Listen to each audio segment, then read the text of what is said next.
அனைத்து நண்பர்களுக்கும் பிறைசூடன் சார்பாக அன்பான வணக்கங்கள். இந்த வீடியோ பிடித்திருந்தால் லைக் பண்ணுங்க, ஷேர் பண்ணுங்க, கமெண்ட் பண்ணுங்க, மறக்காமல் சப்ஸ்கிரைப் பண்ணுங்க. வாங்க வீடியோ பார்ப்போம். விநாயகர் சதுர்த்தி எப்போ வருதுன்னு பார்த்தீங்கன்னா 27/8/2025 அதாவது ஆங்கில மாதம் வருது. தமிழ் மாதம் பார்த்திங்கன்னா ஆவணி 11 வருது, புதன்கிழமை. விநாயகர் சதுர்த்தி சிறப்பாக அன்றைய தினம் கொண்டாடுவாங்க மக்கள்லாம். கன்னி செவ்வாய், கடன் சுமை குறையும். 2025 மேசராசியை பற்றி நாம் பார்க்கும் பொழுது உங்கள் ராசிநாதன் செவ்வாய் 6ஆம் இடத்தில் சஞ்சரிக்கிறார். அஷ்டமாதிபதியாகவும் விளங்கும் செவ்வாய் 6ஆம் இடத்துக்கு வரும்பொழுது விபரீத ராஜயோக அடிப்படையில் சில நல்ல பலன்கள் உங்களுக்கு நடைபெறும். தொழில் வளர்ச்சி, உத்தியோகத்தில் உயர்வு, கடன் சுமை குறைதல் போன்றவை ஏற்படும். சென்ற மாதத்தில் நடைபெறாத சில காரியங்கள் இப்போது நடைபெற்று மகிழ்ச்சியை வழங்கும். பஞ்சமஸ்தானாதிபதி சூரியன் பஞ்சமஸ்தானத்திலேயே பலம் பெற்று சஞ்சரிக்கிறதுனால தேக்க நிலை மாறும், தெளிவு பிறக்கும், ஊக்கமும் உற்சாகமும் அதிகரித்து உடனுக்குடன் காரியங்களை செய்து முடிப்பீங்க. கடகம் சுக்கிரன், ஆவணி 5 கடகராசிக்கு சுக்கிரன் செல்கிறார். உங்கள் ராசிக்கு 2, 7 ஆகிய இடங்களுக்கு அதிபதியானவர் தான் சுக்கிரன்.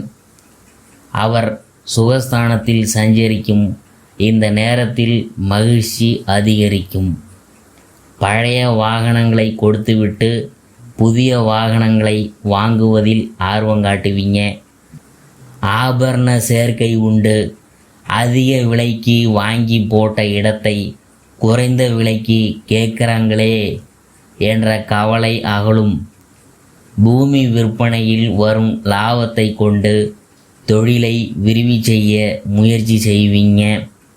இந்த காலத்தில் புத சுக்கிர யோகம் இருக்கிறதுனால நல்ல சம்பவங்கள் பலவும் நடைபெறும்.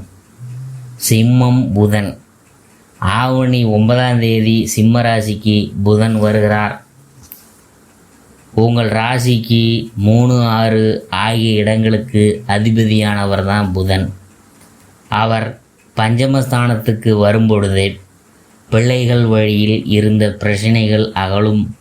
படித்து முடித்துவிட்டு வேலை கிடைக்காம இருக்கும் பிள்ளைகளாக இருந்தால் அவங்களுக்கு வேலை கிடைக்கும். உத்தியோக மாற்றத்திற்காகவோ அல்லது வெளிநாடு போயிட்டு பணிபுரியணுமோ உங்கள் பிள்ளைகள் விரும்பினாக்க அதுக்கான முயற்சியெல்லாம் கைகூடும் நேரம்தான். உடன்பிறப்புகளுடன் ஏற்பட்ட கருத்து வேறுபாடு அகலும், ஒற்றுமை பலப்படும். பூர்வீக சொத்துக்களை பிரித்து கொள்றதில் சிக்கல்கள் நீங்கும். பொது வாழ்வில் இருக்கிறவங்களுக்கு நல்ல பொறுப்புகள் கிடைக்கும்.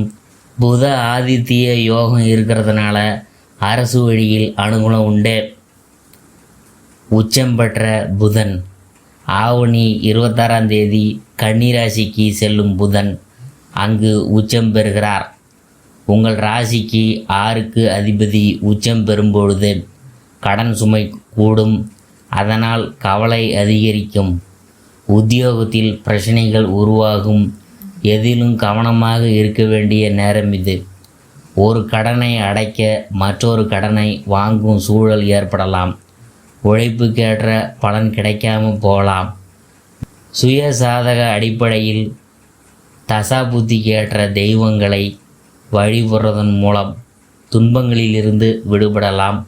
பொது வாழ்வில் இருக்கிறவங்களுக்கு திடீரென பொறுப்புகள் மாற்றப்பட்டு மனக்குழப்பத்தை உருவாக்கும்.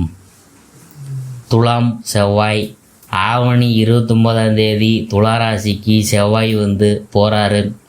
உங்கள் ராசிக்கு அதிபதி செவ்வாய் 7ஆம் இடத்தில் சஞ்சரிக்கும் பொழுது அவர் பார்வை உங்கள் ராசியிலேயே பதியுது.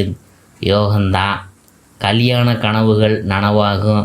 இழப்புகளை ஈடு செய்ய எடுத்த புது முயற்சியில் வெற்றி கிடைக்கும். இடம் பூமி விற்பனையால் லாபம் உண்டு. வீடு கட்டுவது அல்லது கட்டிய வீட்டை பழுது பார்க்கறது போன்றவற்றில் கவனம் செலுத்துவீங்க. சிம்மம் சுக்கிரன். ஆவணி 3ஆம் தேதி சிம்மராசிக்கு சுக்கிரன் போகிறாரு. தனாதிபதியான சுக்கிரன் பூர்வ புண்ணிய ஸ்தானத்தில் சஞ்சரிக்கும் பொழுது தனவரவு தாராளமாக வந்து சேரும். இனத்தார் பகை மாறும். எடுத்த காரியத்தை எளிதில் முடிப்பீங்க. கொடுத்த வாக்கை காப்பாற்றுவீங்க. பொது வாழ்வில் இருக்கிறவங்களுக்கு பொறுப்புகள் அதிகரிக்கும். வியாபாரம் மற்றும் தொழில் செய்கிறவங்களுக்கு மாதத்தின் முற்பகுதி செழிப்பாக இருக்கும். உத்தியோகத்தில் இருக்கிறவங்களுக்கு பிரச்சனைகள் வரலாம். கலைஞர்களுக்கு நல்ல வாய்ப்புகள் வந்து சேரும்.